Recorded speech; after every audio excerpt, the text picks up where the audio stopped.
자, 오늘 본문 말씀 요나서 4장 11절을 제가 다시 한번 봉독해 드리겠습니다. 하물며 이 큰 성읍 니느웨에는 좌우를 분별하지 못하는 자가 12만여 명이요 가축도 많이 있나니 내가 어찌 아끼지 아니하겠느냐 하시니라. 박농쿨보다 크신 하나님 사랑, 즉 아버지의 마음이라는 제목으로 여러분과 함께 은혜를 나누고자 합니다. 교회 상가 밑에서 마스크를 쓴 여자 한 분을 우연히 만났습니다. 저는 습관처럼 시간 되시면은 교회 오셔서 차 한잔 하고 가세요 라고 말씀을 드렸습니다.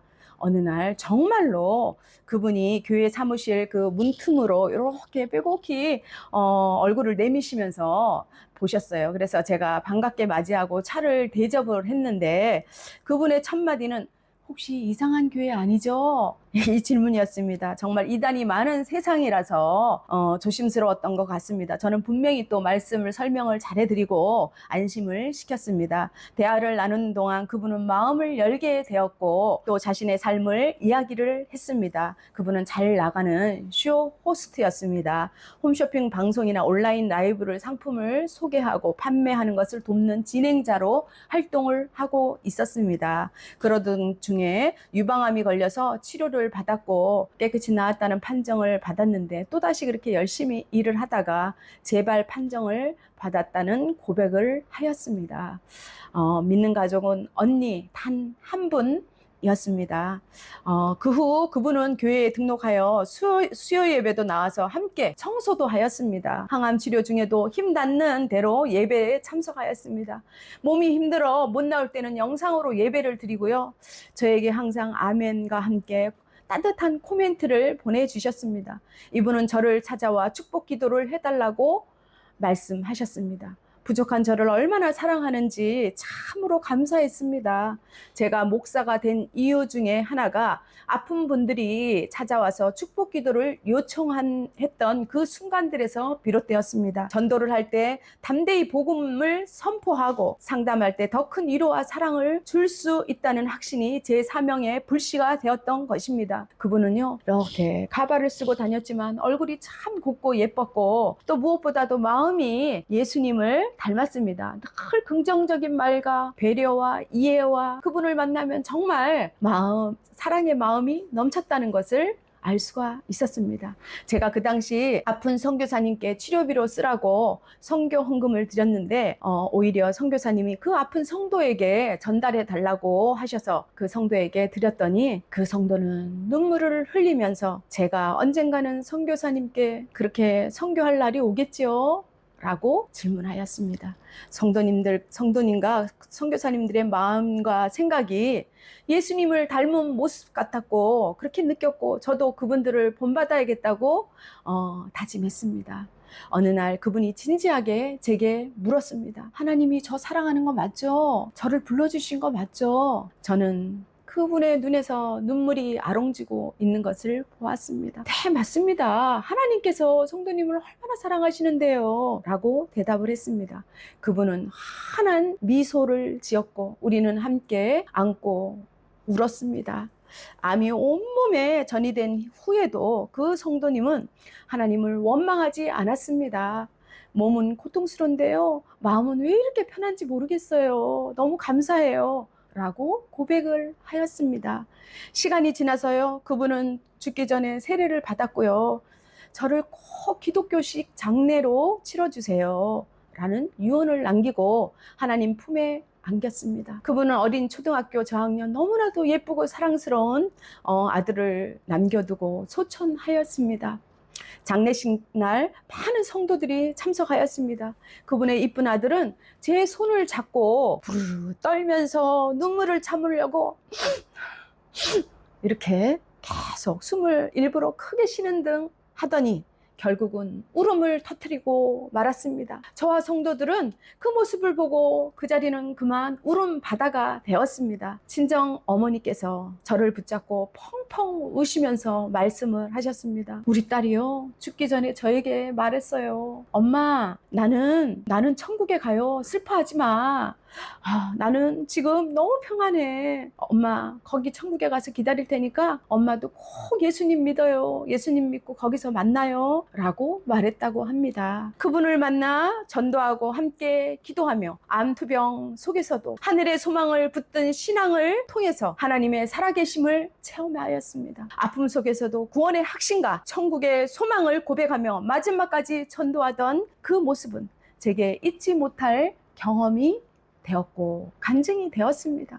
이제 그분은 눈물과 슬픔이 없는, 불안과 초조와 염려와 걱정이 없는 천국에 계시지만 그 믿음과 고백은 여전히 제 마음에 깊은 울림으로 남아 있습니다. 하나님은 한 영혼을 천하보다 귀히 여기십니다. 그러므로 사랑하는 여러분, 하나님이 택한 백성은 반드시 구원하시는 언약의 하나님이심을 믿으시기를 축복합니다. 아멘. 우리도 그 신실하신 하나님을 의지하여서 끝까지 믿음을 지켜야만 합니다. 영혼을 사랑하고 복음을 전하는 삶으로 나아가시기를 축복합니다. 아멘. 오늘 본문 배경은요, 북이스라엘 왕국 시대입니다. 당시 북이스라엘 그 왕국 시대에 아수르란 나라가 있습니다. 그 아수르는 급속히 세력을 확장해서요, 주변 국가들을 침략했고요. 또 그 수도가 니느웨인데, 니느웨는 정말 정치, 군사적으로, 사회적으로 중심지였습니다. 강력한 대도시였습니다. 아수르는 잔혹하고 폭력적인 정치, 통치로 아주 악명이 높았습니다. 포로의 눈을 뽑았고요, 손발을 자르거나 민족의 정체성을 파괴하는 등 정복지를 완전히 초토화시켰습니다. 이스라엘 사람들에게는 아수르는 단순한 적이 아닙니다. 공포와 반감의 대상이었고요. 아수르의 멸망은 하나님의 의로운 심판으로 여겼습니다.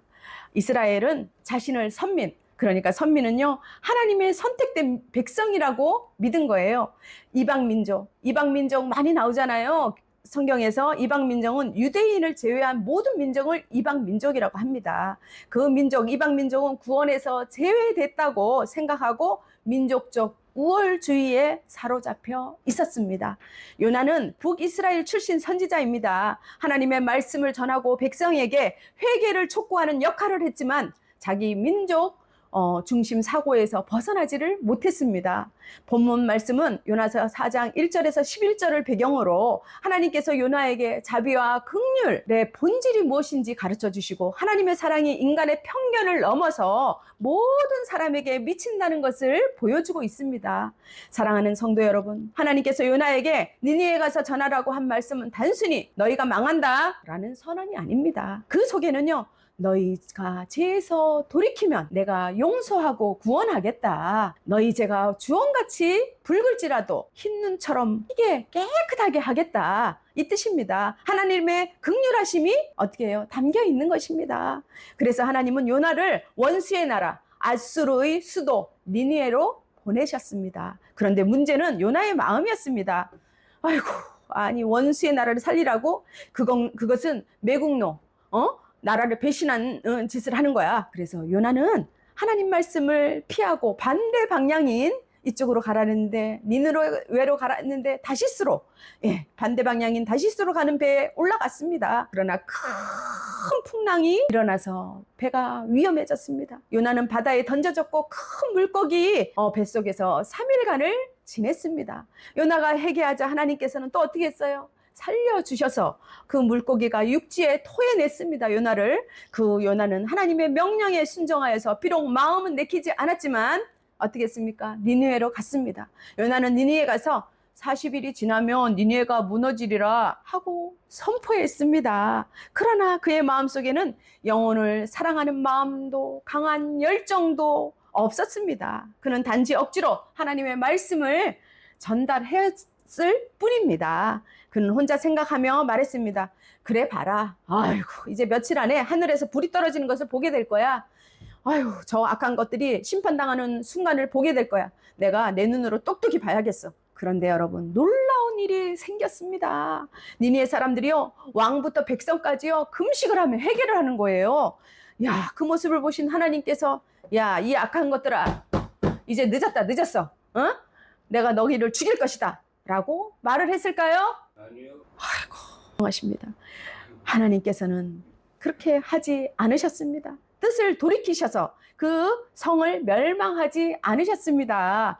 여기서가 요나서 1장부터 3장까지의 이야기입니다. 그런데 오늘 본문인 4장에 가면요, 이러한 이상한 장면이 나옵니다. 하나님께서 니니웨를 심판하지 않고 구원을 베푸시자요, 요나가 화가 났습니다. 화가 나서 하나님께 불평을 늘어놓습니다. 하나님, 제가 이럴 줄 알았습니다. 그래서 제가 도망한 거 아닙니까? 아이고, 하나님은 은혜롭고 자비롭고 노하기를 더디하시고 또 인애가 크셔서 결국 용서해 줄 줄 알았습니다. 정말 속이 터져 참을 수가 없습니다. 하나님, 차라리 저를 죽여주십시오. 내가 사는 것보다 죽는 게 낫습니다. 여러분, 이거 얼마나 아이러니한 장면입니까? 정말 상황이 우습게 보이지만 동시에 모순되고 이상한 일이죠. 장면이죠. 선지자가 하나님께 불평하면서, 하나님, 저는 하나님이 너무 좋으신 분이라서 싫습니다 라고 말하는 것입니다. 요나는 하나님의 긍휼을 이해하지 못했습니다. 그런데 여러분, 이것이 바로 나 자신의 모습입니다. 나 잘못에는 어떻게 해요? 너무나도 간대합니다. 우리는 이 정도는 괜찮아. 누구나 그럴 수 있지 뭐. 맞아. 요번만 이렇게 하지 뭐. 스스로를 두둔하며 변명을 합니다. 그런데 나와 대립되어 있는 사람에게 나는 어떻게 합니까? 힘들게 하는 사람에게 어떻게 합니까? 나에게 잘못한 사람에게 마음속으로 이렇게 외칩니다. 하나님, 저런 사람은 절대 용서하지 마십시오. 벌을 내려주십시오. 그렇게 못된 마음을 품고 있는 것이 바로 우리 자신인 것입니다. 그래서 우리는 철저히 죄인임을 고백할 수밖에 없는 것입니다. 결국 우리는 스스로 결코 의롭다 할 수 없는 존재입니다. 믿습니까? 아멘. 하나님의 은혜와 용서 없이는 설 수도 살아갈 수도 없는 우둔하고 나약한 존재임을 우리는 인정해야 합니다. 여러분, 이 고백이 은혜를 붙잡는 출발임을 믿으시기를 축복합니다. 아멘. 이에 하나님께서 말씀하십니다. 요나야, 내가 이렇게 분노하는 것이 정말 옳으냐? 내가 이렇게 죽기를 바랄 만큼 화내는 것이 과연 합당하냐? 라고 묻습니다. 본문을 보면요, 요나는 니니웨 성이 어떻게 되는지, 하나님께서 니니웨 성을 어떻게 하실지 직접 눈으로 확인하기 위해서 그 성 동편에다가 자기를 위해서 조그만 초막을 짓고 그 아래에 있었습니다. 니니웨 지역은 여름철이 매우 뜨겁고 건조 있습니다. 낮에는 아주 햇볕이 너무 강렬했습니다. 그래서 눈을 제대로 뜰 수가 없었습니다. 직사광선 아래서는요, 금세 체력이 소모될 정도였습니다. 그늘 없는 곳에서 열기와 강한 빛으로 견디기 힘든 상황이었습니다. 하나님께서는 어떻게 했어요? 박넝쿨을 준비하여서 요나가 앉아있는 자리에 햇볕을 가려 주었습니다. 요나는 박넝쿨 덕분에 햇볕을 피하여서 너무나도 기뻤습니다. 행복했습니다. 그런데 하나님께서 그 다음날 또 벌레로 박넝쿨을 시들게 하고 뜨거운 동풍을 불게 하셨습니다. 요나는 다시 화를 냈습니다. 아유, 이런 더운 햇볕 아래에서 사느니 죽는 게 차라리 낫습니다. 왜 이렇게 죽는 걸 좋아해요? 요나는 말하는 모양새가 하나님을 협박하는 것 같습니다. 그러자 하나님께서 물으셨습니다. 네가 단지 박넝쿨 하나 때문에 화를 내는 것이 옳다고 생각하느냐? 아유, 제가 성내어서 죽기까지 할지라도 옳습니다. 요나가 말을 했습니다. 여러분, 뜨거운 날씨에 요나에게 그늘을 만들어준 박넝쿨은 요나의 것입니까? 아니요. 네, 하나님의 것입니다. 요나가 심거나 돌보았습니까? 아니요. 주어진 모든 것이 하나님께서 베푸신 은혜임을 우리는 기억해야 함을 믿으시기 바랍니다. 하나님께서 요나에게 말씀하셨습니다.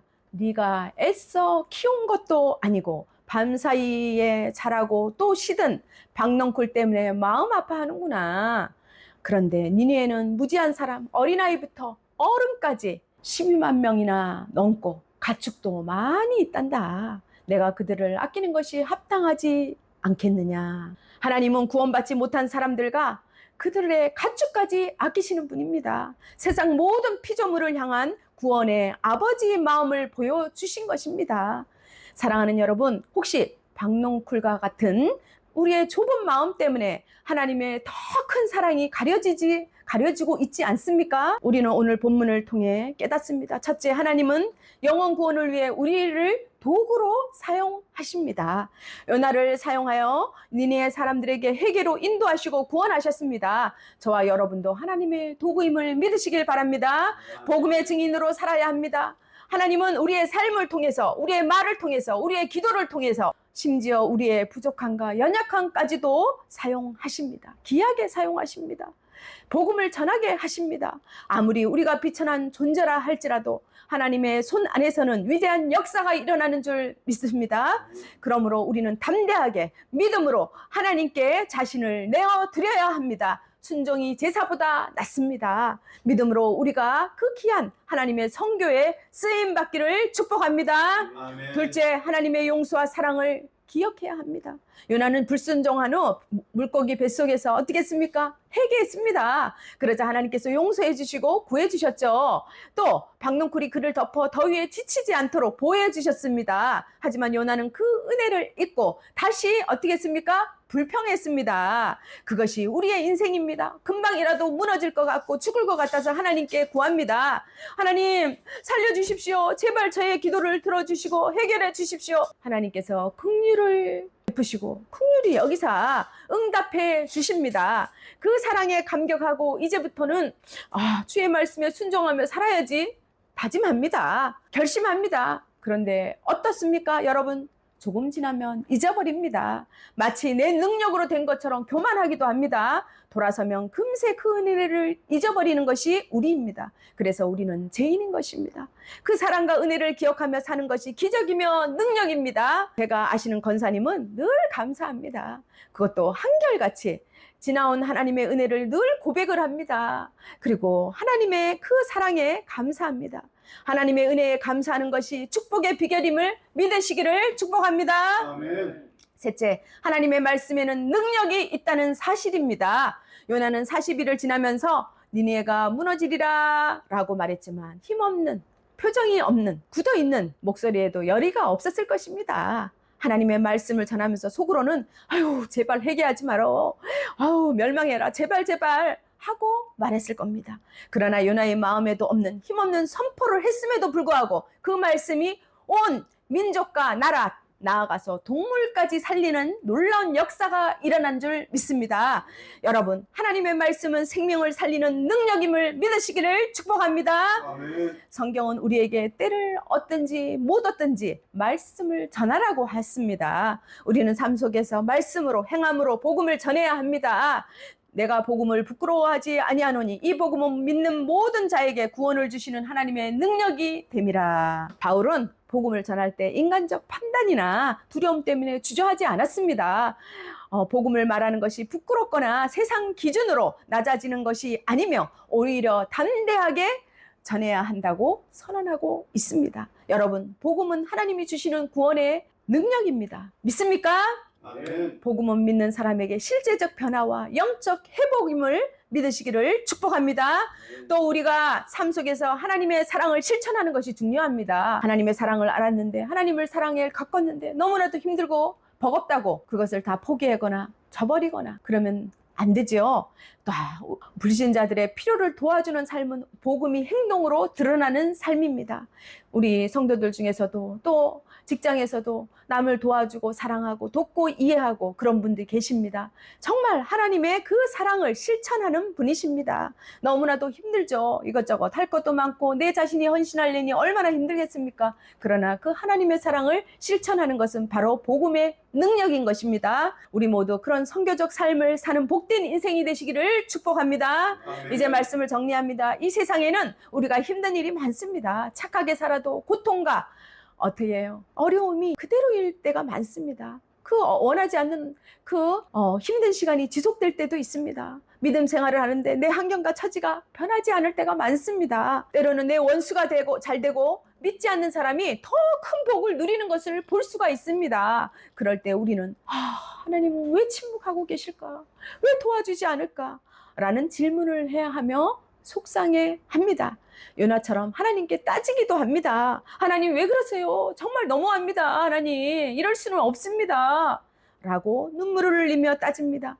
요나서를 보면요, 우리가 이해하기 힘든 그 일에 답이 드러나 있습니다. 첫째, 우리는 눈앞의 상황을 보지만 하나님은 더 크고 선한 계획을 가지고 계심을 믿으시기를 바랍니다. 아멘. 둘째, 우리의 사랑은 한계가 있습니다. 하나님의 사랑은 차별 없이 모든 이에게 향하고 있음을 믿으시기를 바랍니다. 아멘. 셋째, 지금은 이해하지 못하고 그 고통 속에서 하나님은 어떻게 해요? 우리를 빚으시고 길을 여시는 분이고 분명히 우리를 도우시는 분이심을 믿으시기를 바랍니다. 아멘. 복잡한 감정과 이해관계, 편견에 묶여있는 나를 내려놓고 아버지의 마음으로 세상을 바라보는 성도가 되시기를 축복합니다. 아멘. 오늘 말씀을 맺으며 제 마음 깊은 곳에서 아버지 하나님 앞에 올려드린 자작시 아버지의 마음을 여러분과 함께 나누고자 합니다. 이 시를 통해서 하나님의 사랑과 은혜가 더 깊이 우리의 심령에 새겨지기를 소망하며 오늘의 말씀을 이 시와 함께 마무리하려고 합니다. 아버지의 마음, 손꼽아 기다리는 간절한 사랑,